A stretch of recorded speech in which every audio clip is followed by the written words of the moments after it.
நான் ஒரு ரீசெண்டாக ஒரு வீடியோ போட்டேன் இந்த மைத்திரிய முகூர்த்தம் பற்றி. நீங்கள் கடன் இருந்தால் அடைஞ்சிரும் அப்படின்னு சொல்லிட்டு அந்த பேப்பரில் எழுதுறது புணுகு தடவுற வரைக்கும் நான் சொல்லிட்டேன்.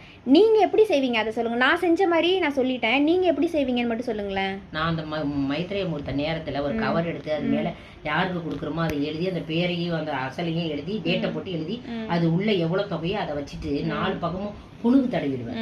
அந்த கவர் ஓரத்தில் 4 ஓரத்துலேயும் கவரை தடவி விளக்கேற்றி வச்சு குலதெய்வத்தை வேண்டிக்கிட்டு அந்த பணம் அந்த நகை பணம்லாம் நம்ம நகைனா இருந்தால் நகை எனக்கு கிடைச்சது மாதிரி நம்ம அகக்காட்சியை நினைச்சுக்கிட்டு அதை சாமிகிட்ட வச்சுட்டு அதை எடுத்து அதே இந்த மைத்திரையன் முகூர்த்தம் முடியறதுக்குள்ள கொண்டு போய் பீரோல வச்சிருவேன். ஒரு கவர்ல வச்சிருவேன். நான் வந்து ஒரு பர்சில் வச்சு அதை ஒரு சாமிகிட்டே தான் வச்சிருவேன். அப்படி வச்சுட்டோம் அப்படின்னா அது சேர்றது மட்டும் இல்லாம கரெக்டா அந்த பணம் எங்க அந்த பணத்தை ஆனா இதுல மெயினா அந்த பணத்தை எடுத்து வேறு எதுக்காகவும் சொல்ல பண்ணணும். அதுதான் முக்கியமான விஷயம். அப்படி இருக்கும்பொழுது அதுல பணம் சேர்றது மட்டும் இல்லாம நகையும் வந்துடும், கடனும் அடைஞ்சிரும். இதுதான் மெயினான அது வேலையை நான் அனுபவபூர்வமா இதை அனுபவிச்சது. என்னுடைய பெரிய கடன்கள்லாம் அடைஞ்சது இது மூலமா தான்.